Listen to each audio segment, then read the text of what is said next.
This is a battery charger from Canon. The model is LCE6 and it's designed for charging Canon's LPE6 battery pack.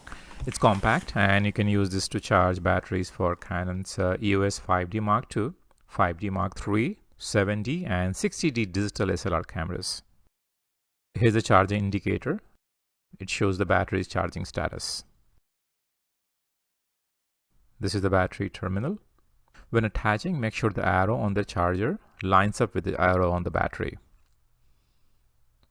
This is a compact design. It's only about 3 inches into 4.5 inches in size.